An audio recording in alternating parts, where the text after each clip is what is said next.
Welcome to my channel ദൃശ്യം 2024 vlog. എൻ്റെ പ്രണയം ഭാഗം 56. നിങ്ങൾ പൊക്കോ, ഞാനില്ല. ഹരി, നീ വെച്ചിട്ട് പോയടാ എന്ന് പറഞ്ഞ് ഫോൺ കട്ട് ചെയ്തു. അത് കേട്ടതും പൊന്നു ചിരിച്ചു.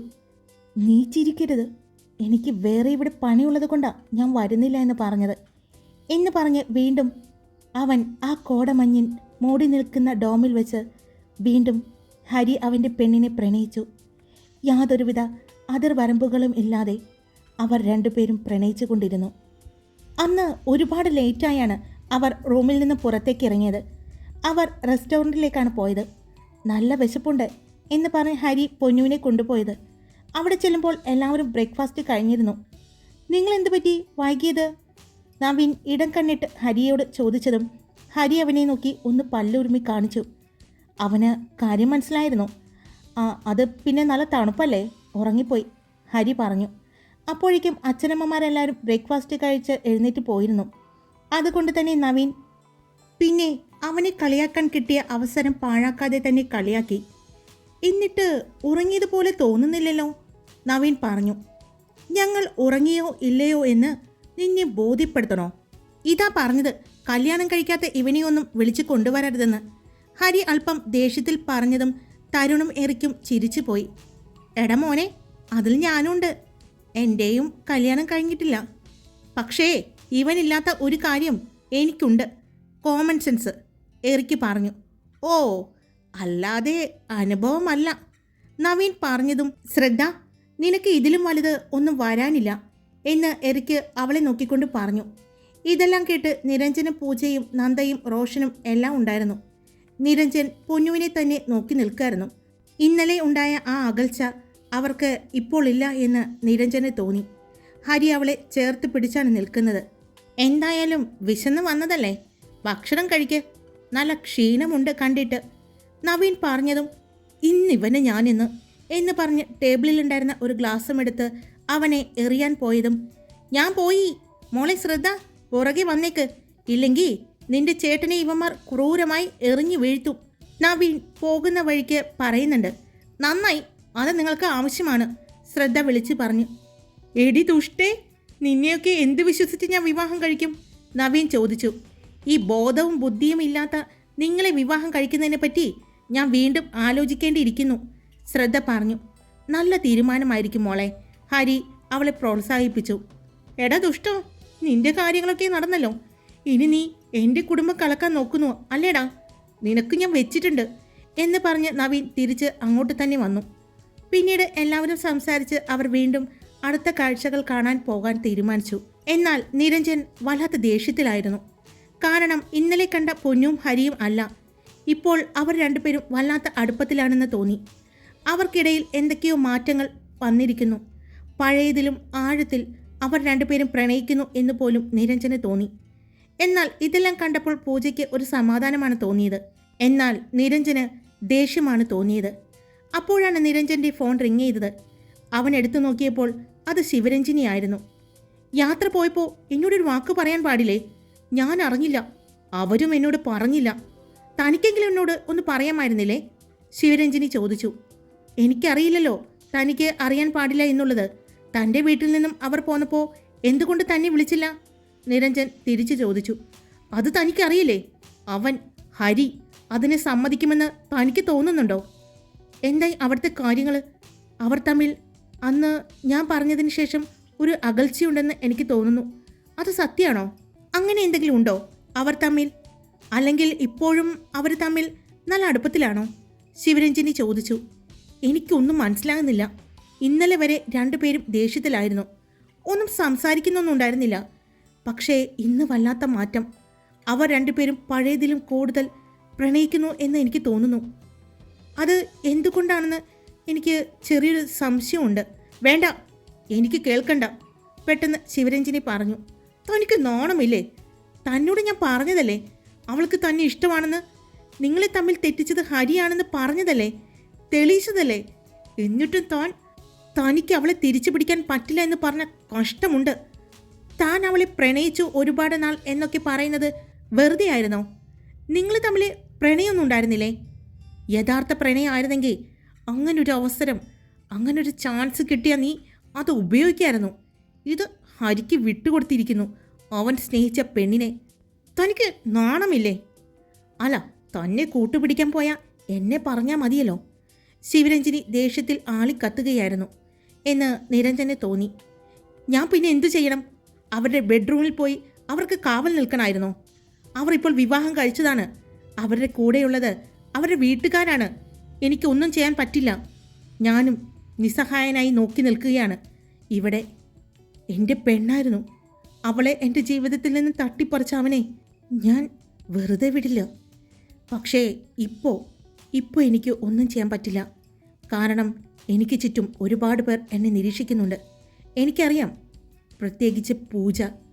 അവൾക്കിപ്പോൾ എന്നോട് തോന്നുന്നത് എന്താണെന്ന് എനിക്കറിയില്ല. പക്ഷേ അവൾക്ക് പൊന്നുവിനോട് ഇപ്പോൾ ഒരു ഇഷ്ടമുണ്ട്. ആ പഴയ ദേഷ്യം അവളിൽ നിന്ന് മാറിയതുപോലെ എനിക്ക് തോന്നുന്നു. അതുകൊണ്ട് തന്നെ എനിക്കൊരിക്കലും പൊന്നുവിനെയും ഹരിക്കും എതിരെ ഒന്നും ചെയ്യാൻ പറ്റില്ല എന്നെനിക്കറിയാം. നിങ്ങളിങ്ങനെ അതും പറഞ്ഞുകൊണ്ടിരുന്നോ? അവസാനം അവൻ്റെ കുഞ്ഞ് അവളുടെ വയറ്റിൽ വളരുമ്പോൾ നീ കിടന്ന് കരയും. നോക്കിക്കോ. പക്ഷേ എനിക്കെന്തായാലും അങ്ങനെ നോക്കി നിൽക്കാൻ പറ്റില്ലല്ലോ. അതുകൊണ്ട് എന്താ വേണ്ടതെന്ന് എനിക്കറിയാം. നിങ്ങളിപ്പോൾ കറക്റ്റ് സ്ഥലം എവിടെയാണെന്ന് ഒന്ന് ലൊക്കേഷൻ എനിക്ക് സെൻഡ് ചെയ്തേക്ക്. ഞാൻ ചെയ്തോളാം എനിക്ക് പറ്റാവുന്നത്. പിന്നെ നിങ്ങൾ എന്നാ തിരിച്ചു വരുന്നത്? 3 ദിവസത്തെ ട്രിപ്പല്ലേ? ഒരു ദിവസം കഴിഞ്ഞു, ഇനി 2 ദിവസം കൂടിയുണ്ട്, നിരഞ്ജൻ പറഞ്ഞു. ശരി, എനിക്ക് ആ സമയം മതി, അവൾ ദേഷ്യത്തോടെ പറഞ്ഞു. എന്നാൽ ഇതെല്ലാം കേട്ട് നിരഞ്ജനും ദേഷ്യം വരുന്നുണ്ടായിരുന്നു. അവൻ്റെ കുഞ്ഞ് അവളുടെ വയറ്റിൽ വളരുന്ന കാര്യം ഓർക്കുമ്പോൾ അവന് സഹിക്കാൻ പറ്റുന്നുണ്ടായിരുന്നില്ല. നിരഞ്ജൻ വേഗം തന്നെ അവൻ്റെ ഫോണിൽ നിന്നും ലൊക്കേഷനും മറ്റും ശിവരഞ്ജനിക്ക് സെൻഡ് ചെയ്ത് കൊടുത്തു. അത് റിസീവായി എന്ന് മനസ്സിലായതും നിരഞ്ജൻ അവിടെ നിന്നും പൊന്നുവും ഹരിയും പോകുന്നത് നോക്കി നിന്നു. എല്ലാവരും ഹാപ്പി ആയിട്ടാണ് നടന്നു പോകുന്നത്. അവിടെ താൻ ഒറ്റപ്പെട്ടു പോയത് പോലെ അവന് തോന്നി. എന്നാൽ പൂജ നന്ദചേച്ചിയുടെ കൂടെ ഇപ്പോൾ നന്നായി സംസാരിക്കുന്നുണ്ട്. അവൾ തൻ്റെ വീട്ടുകാരുമായി ഇപ്പോൾ നന്നായി ഇടപെട്ടു പോകാൻ ശ്രമിക്കുന്നത് പോലെ നിരഞ്ജന് തോന്നി. പക്ഷേ എന്തൊക്കെ ചെയ്താലും നിരഞ്ജന് അവളെ അംഗീകരിക്കാൻ പറ്റുന്നുണ്ടായിരുന്നില്ല. അവൻ്റെ മനസ്സിൽ പൂർവാധികം ശക്തിയോടെ പൊന്നുവിൻ്റെ മുഖം കടന്നു വരികയായിരുന്നു. തങ്ങളുടെ ആ പ്രണയകാലം നഷ്ടപ്പെടുത്തി കളഞ്ഞത് അമൂല്യമായ ഒരു നിധിയായിരുന്നു എന്ന് പോലും നിരഞ്ജന് ആ സമയം തോന്നി. ആ സമയം അവന് ഹരിയോട് വല്ലാത്ത വെറുപ്പ് തോന്നി. അവനെ ഇല്ലാതാക്കാൻ വരെ ആ സമയം നിരഞ്ജന് തോന്നി. ഇപ്പോൾ അവൻ്റെ മനസ്സിലൂടെ കടന്നു പോകുന്നത് പക മാത്രമായിരുന്നു. നിരഞ്ജൻ എന്ന് പറയുന്ന ആ വ്യക്തിയിൽ പകയും വിദ്വേഷവും മനസ്സിലേക്ക് കടന്നു വരികയായിരുന്നു. അതിന് ആക്കം കൂട്ടിക്കൊണ്ട് അവന് കൂട്ടായി ശിവരഞ്ജിനിയും. മൂടൽമഞ്ഞിൻ്റെ രാജ്ഞി എന്നറിയപ്പെടുന്ന വാഗമൺ ഹരിയുടെയും പൊന്നുവിൻ്റെയും പ്രണയ നിമിഷങ്ങൾക്ക് ആക്കം കൂട്ടുകയായിരുന്നു. കേരളത്തിലെ ഏറ്റവും മികച്ച ഹിൽ സ്റ്റേഷനുകളിൽ ഒന്നായ വാഗമൺ, വിശാലമായ പച്ചപ്പ്, നിറഞ്ഞൊഴുകുന്ന വെള്ളച്ചാട്ടങ്ങൾ, വളഞ്ഞു പുളഞ്ഞ റോഡുകൾ, കട്ടിയുള്ള പൈൻ വനങ്ങൾ എന്നിവ വാഗമണ്ണിനെ ഒരു മികച്ച റൊമാൻറ്റിക് സ്ഥലമാക്കി മാറ്റുന്നു. ഏറ്റവും മികച്ച പ്രകൃതി സൗന്ദര്യത്തെ മികച്ച കാഴ്ചകളും അവിസ്മരണീയമായ സൂര്യാസ്തമയ കാഴ്ചകളും പ്രദാനം ചെയ്യുന്ന വാഗമണ്ണിലാണ്. അവർ ഓറഞ്ച് വാലിയിലേക്കാണ് പോയത്. തേയില, ഏലം, കുരുമുളക് തുടങ്ങി തനതായ തോട്ടങ്ങൾ വാഗമൺ താഴ്വരയിലെ വളരെ പ്രശസ്തമാണ്. ഈ തോട്ടങ്ങൾക്ക് പുറമെ വാഗമൺ താഴ്വരയിൽ ഏറ്റവും രുചികരമായ ഓറഞ്ച്, ആപ്പിൾ, മുന്തിരി എന്നിവയാൽ നിറഞ്ഞിരിക്കുന്നു. ഈ താഴ്വരകളിലൂടെ നടന്ന് വാഗമൺ കുന്നുകളുടെ മാറിക്കൊണ്ടിരിക്കുന്ന സൗന്ദര്യം ആസ്വദിച്ചുകൊണ്ട് ഒരു നവോന്മേഷകമായ അനുഭവങ്ങളിലൂടെയാണ് അവർ കടന്നു പോയത്. ഹരിയും പൊന്നും അവരുടെ മാത്രമായ ലോകത്തായിരുന്നു. ഹരി അവളെ ചേർത്ത് പിടിച്ചുകൊണ്ട് തന്നെയാണ് നടന്നത്. ഇവർക്ക് ഇതെന്താ പറ്റിയത്? ഇന്നലെ ഇങ്ങനെ ഒന്നല്ലായിരുന്നല്ലോ, ഇന്നിതെന്താണ് പറ്റിയത്? എന്തോ പറ്റിയിട്ടുണ്ട്. അവർ നടന്നു പോകുന്നത് കണ്ട് നവീൻ പറഞ്ഞു. നിനക്ക് മിക്കവാറും ഹരിയുടെ കയ്യിൽ നിന്ന് കിട്ടും, നീ നോക്കിക്കോ. ഇല്ലടാ, ഇന്നലെ ഞാൻ ശ്രദ്ധിച്ചിരുന്നു, അവൻ പറഞ്ഞു. നീ ഒന്ന് പോയേ എന്ന് പറഞ്ഞ് അവൻ്റെ കയ്യിൽ നിന്ന് കൈവിട്ടുകൊണ്ട് എറിക്ക് നടന്നു. ആ, ഇതാ പറഞ്ഞത്, ഇവന് വിശ്വാസമാവില്ലാന്ന്. എടി മോളെ, നീ ഇന്നലെ ശ്രദ്ധിച്ചായിരുന്നവരെ? അവൻ ശ്രദ്ധയോട് ചോദിച്ചു. ദേ മനുഷ്യ, ഞാനൊരു കാര്യം പറഞ്ഞേക്കാം, അവർ വിവാഹം കഴിച്ചതാ. ഇനിയും നിങ്ങളുടെ ഈ കണ്ണ് അവരുടെ പുറകെ നടന്ന കുത്തി ഞാൻ പൊട്ടിക്കും, ശ്രദ്ധ പറഞ്ഞു. അയ്യോ വേണ്ട, ഞാനിനി ഒന്നിനുമില്ലേ എന്ന് പറഞ്ഞ് നവീൻ മാറിപ്പോയി. അങ്ങനെ അങ്ങ് പോവാതെ എന്നെയും കൂടി കൊണ്ടുപോ. വാ, നമുക്കൊരുമിച്ച് നടക്കാം. നിങ്ങളെ ഒറ്റയ്ക്ക് നടക്കുമ്പോഴാണ് ആവശ്യമില്ലാത്ത കാര്യങ്ങൾ ചിന്തിക്കുന്നത് എന്ന് പറഞ്ഞ് ശ്രദ്ധ അവൻ്റെ കയ്യിൽ പിടിച്ചുകൊണ്ട് നടന്നു. എല്ലാവരും അവരുടെ ആ യാത്ര മനോഹരമായി തന്നെ ആസ്വദിച്ചു. അമ്മമാരും അച്ഛന്മാരും അവരുടെ ഒപ്പം കൂടിയില്ല. അതുകൊണ്ട് തന്നെ അവർ ആ യാത്ര ആസ്വദിച്ചു. എന്നാൽ ഉച്ചയായപ്പോഴേക്കും എല്ലാവർക്കും വിശപ്പ് തോന്നി തുടങ്ങി. ഇനിയും എന്തെങ്കിലും കഴിച്ചില്ലെങ്കിൽ ഒരടി നടക്കാൻ പറ്റില്ല എന്ന് പറഞ്ഞ് പെൺകുട്ടികളെല്ലാം ഒരു സ്ഥലത്ത് ഇരിക്കാൻ തുടങ്ങി. അവരെയും പറഞ്ഞിട്ട് കാര്യമില്ല, തങ്ങൾക്കും വിശക്കുന്നുണ്ട്. പക്ഷേ ഇവിടെ നിന്നും അത്രയും ദൂരം തിരിച്ചു നടന്നാലേ ഇനി ഭക്ഷണം കിട്ടൂ. എന്തായാലും അവർ തിരിച്ചു നടക്കാൻ തന്നെ തീരുമാനിച്ചു. ഇങ്ങനെ നിന്നിട്ട് കാര്യമൊന്നുമില്ല എന്ന് പറഞ്ഞ് ഒരുമിച്ച് തന്നെ അവർ നടന്നു. അവർ തിരിച്ച് ഒരു ഹോട്ടലിൻ്റെ ഭാഗത്തേക്ക് എത്തിയപ്പോഴേക്കും നന്നായി തന്നെ വൈകിയിരുന്നു. ഇത്രയും ലേറ്റ് ആയതുകൊണ്ട് ഇനി ഇവിടെയൊന്നും ഉണ്ടാകില്ല എന്നെല്ലാം പറഞ്ഞ് അവർ ഹോട്ടലിലേക്ക് കയറി. എന്നാൽ അവിടെ അവർക്ക് അത്യാവശ്യം കഴിക്കാനുള്ള ഫുഡെല്ലാം ഉണ്ടായിരുന്നു. അവരെല്ലാവരും ഭക്ഷണം കഴിച്ചുകൊണ്ടിരിക്കുമ്പോഴാണ് നവീൻ ഒരു കാര്യം ശ്രദ്ധിക്കുന്നത്. ആ ഹോട്ടലിന് മുന്നിൽ ഒരു കാറ് വന്ന് നിൽക്കുന്നു. അവരെ തന്നെ നോക്കി നിൽക്കുന്നത് പോലെ നവീന് തോന്നി. എന്നാൽ ആദ്യം അവൻ അത് കാര്യമാക്കിയില്ലെങ്കിലും അവർ ഫോൺ ചെയ്തുകൊണ്ട് ഇങ്ങോട്ട് നോക്കി സംസാരിക്കുന്നത് കണ്ടപ്പോൾ അവന് എന്തോ പന്തികേട് തോന്നി. അവനത് മനസ്സിൽ വയ്ക്കാതെ ഹരിയോട് പറഞ്ഞു. എന്നാൽ ഹരി അത് തമാശയായിട്ടാണ് ആദ്യം കണ്ടത്. പക്ഷെ പിന്നീട് അവനും അത് ശ്രദ്ധിച്ചു തുടങ്ങിയപ്പോൾ മനസ്സിലായി നവീൻ പറഞ്ഞത് വെറുതെ അല്ല, അതിലെന്തോ കാര്യമുണ്ടെന്ന്. കാരണം അവർ അങ്ങോട്ട് തന്നെ നോക്കി നിൽക്കുകയാണ്. അവരുടെ നോട്ടം പോകുന്ന ഭാഗത്തേക്ക് നോക്കി ഹരി കണ്ടു അവർ നോക്കുന്നത് പൊന്നുവിനെയാണെന്ന്. അവന് എന്തോ സംശയം തോന്നി. പിന്നെ അവൻ ശ്രദ്ധിച്ചത് നിരഞ്ജനെയായിരുന്നു. നിരഞ്ജൻ റോഷനുമായി സംസാരിച്ചു കൊണ്ട് നിൽക്കുന്നത് കണ്ടു. അവൻ്റെ മുഖത്ത് പ്രത്യേകിച്ച് ഭാവമാറ്റങ്ങൾ ഒന്നും തിരിച്ചറിയാൻ പറ്റിയില്ല. അതുകൊണ്ട് ഹരി പിന്നീട് ആ വണ്ടിയിൽ തന്നെ നോക്കി. എടാ, എന്തോ ഒരു പ്രശ്നമുണ്ട്. അവർ കുറേ നേരമായി നോക്കുന്നു. അവരുടെ നോട്ടം പൊന്നുവിനെ ആണെന്ന് എനിക്കൊരു തോന്നൽ. ശരി, നമുക്കൊന്ന് നോക്കാം. എടാ, നീ തമാശയായിട്ട് കാണരുത്, നവീൻ ഹരിയോട് പറഞ്ഞു. എൻ്റെ പെണ്ണിൻ്റെ കാര്യത്തിൽ ഞാൻ തമാശ കാണിക്കുമെന്ന് നിനക്ക് തോന്നുന്നുണ്ടോ നവീൻ? ഹരി ചോദിച്ചു. അപ്പോൾ ഹരിയുടെ മുഖഭാവം കണ്ട് നവീനും ചെറുതായി ഒന്ന് പേടിച്ചു. ഇല്ല, എന്നാലും ഇതാരായിരിക്കും ഇവിടെ? അതും ഇവിടെ വന്ന് നോക്കാൻ ആരെങ്കിലും? അത്രയും പറഞ്ഞ് നവീൻ നിർത്തി. ഇത്രയും നേരം കണ്ട നവീനെയല്ല എന്ന് ഹരിക്ക് മനസ്സിലായി.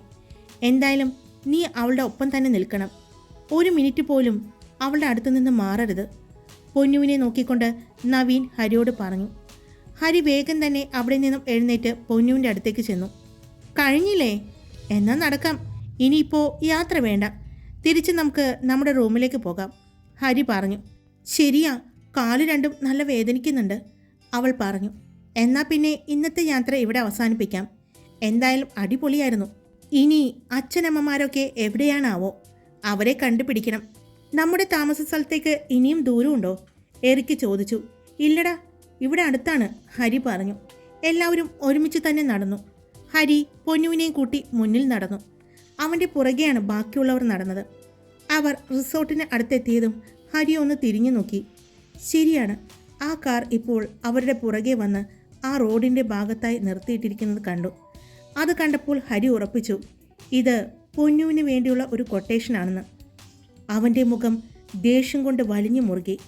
അവൻ്റെ മനസ്സിൽ ആദ്യം വന്ന മുഖം ശിവരഞ്ജിനിയുടെ ആയിരുന്നു. എന്നാൽ ഹരി നോക്കുന്നത് കണ്ടതും വേഗം നവീൻ അവൻ്റെ അടുത്തേക്ക് വന്നു. ഉദ്ദേശിച്ചതുപോലെ തന്നെയാണ് അല്ലേ? അവൻ ചോദിച്ചു.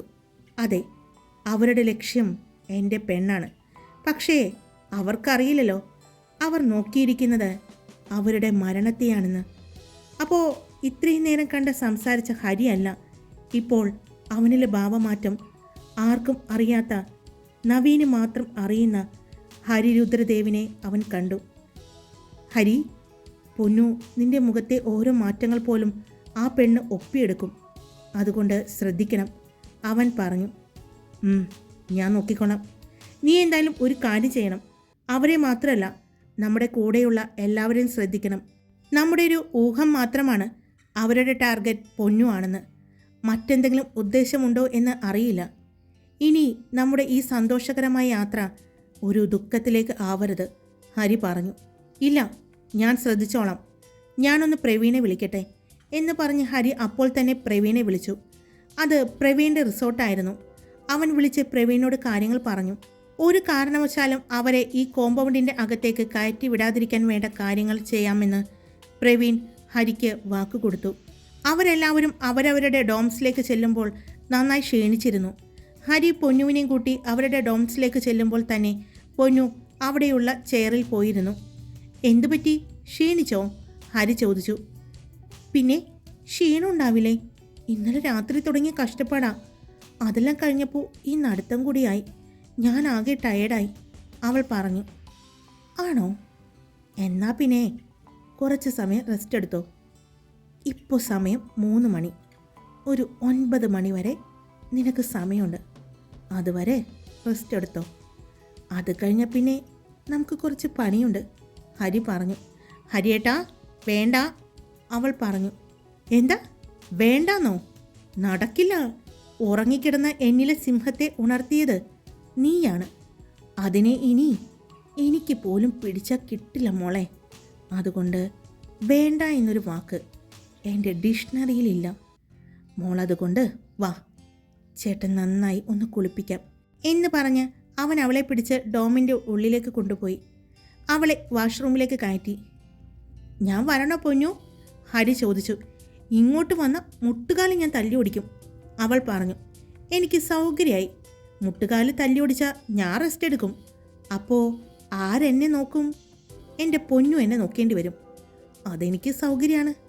കാലില്ലെങ്കിലും എനിക്ക് കുഴപ്പമൊന്നുമില്ല, ഹരി പറഞ്ഞു. ഈ ഹരിയേട്ടൻ്റെ ഒരു കാര്യം, അവൾ പറഞ്ഞുകൊണ്ട് ഡോറടച്ചതും. അല്ല, വേഗം കയറി ഡോറടച്ചല്ലോ. മാറാനുള്ള ഡ്രസ്സൊന്നും എടുത്തില്ലല്ലോ, ഹരി പറഞ്ഞു. അയ്യോ ഞാൻ മറന്നു. ഹരിയേട്ടാ എൻ്റെ ഒരു നൈറ്റ് ഗൗൺ എടുത്ത് തരുമോ? അവൾ ചോദിച്ചു.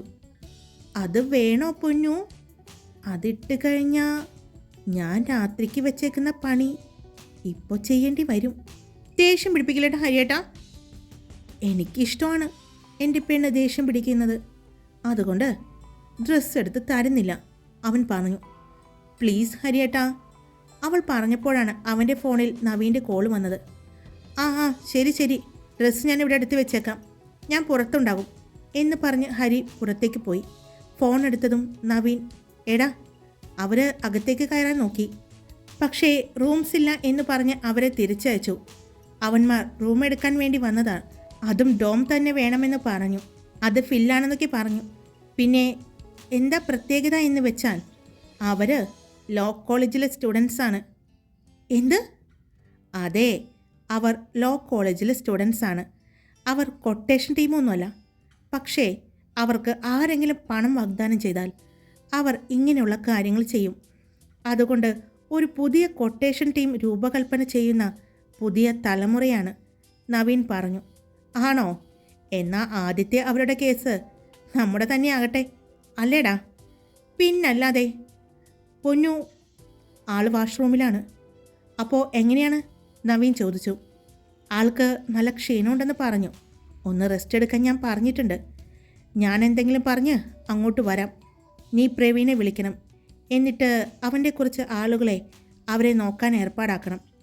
നമ്മുടെ കയ്യിൽ നിന്നും അവന്മാർ മിസ്സാവരുത്. അവരെ കൊണ്ടുപോകാൻ പറ്റിയ ഒഴിഞ്ഞ കെട്ടിടമോ എന്തെങ്കിലും ഉണ്ടോ എന്ന് ചോദിക്കണം. ഇവിടെ വെച്ച് എനിക്ക് ചോദിക്കാൻ പറ്റില്ല, അറിയാലോ, പൊന്നുള്ളതാണ്. ഞാൻ അവളെ അവളുടെ അച്ഛനമ്മമാരുടെ അടുത്താക്കിയിട്ട് വരാം, ഹരി പറഞ്ഞു.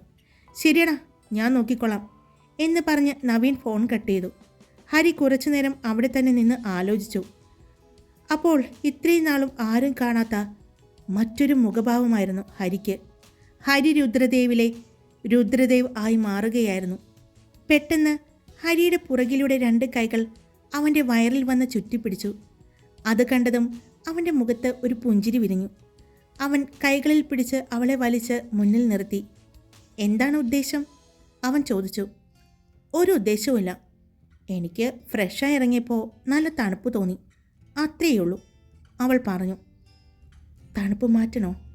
അവൻ ചോദിച്ചു. അയ്യോ വേണ്ട എന്ന് പറഞ്ഞ് അവൾ മുന്നിലേക്ക് പോകാൻ പോയതും അവൻ അവളെ കയ്യിൽ പിടിച്ച് വലിച്ച് അവനിലേക്ക് ചേർത്ത് നിർത്തിക്കൊണ്ട് പറഞ്ഞു. എന്താണ് ഈ അയ്യോ എന്നൊരു പറച്ചിൽ? ഇന്നലെയും ഇന്ന് രാവിലെയൊന്നും അയ്യോ എന്ന് ഞാൻ കേട്ടില്ലല്ലോ. അതിന് പകരം മറ്റു പല വാക്കുകളുമാണ് ഞാൻ കേട്ടത്. മറ്റു പല ശബ്ദങ്ങളുമാണ് ഞാൻ കേട്ടത്. എന്നെ കൊല്ലാതെ കൊല്ലുന്ന ശബ്ദങ്ങൾ, എന്നെ ഭ്രാന്ത് പിടിപ്പിക്കുന്ന ശബ്ദങ്ങൾ. അവൻ പറഞ്ഞതും അവൾ പെട്ടെന്ന് അവൻ്റെ ചുണ്ടിൽ കൈവച്ചു. ഹായ്, എല്ലാവരും സുഖമായിട്ടിരിക്കുന്നോ? ഞാൻ സുഖമായിട്ടിരിക്കുന്നു. അപ്പോൾ സ്റ്റോറി ഇട്ടിട്ടുണ്ട്. അപ്പോൾ എല്ലാവരും ലൈക്ക് ചെയ്യുക. ലൈക്കും കമൻസും മുഖ്യമാണേ. പിന്നെ സബ്സ്ക്രൈബ് ചെയ്യാതെ കേൾക്കുന്നവരുണ്ടെങ്കിൽ സബ്സ്ക്രൈബ് ചെയ്ത് സപ്പോർട്ട് ചെയ്യുക. Love you all. It's me Karthika.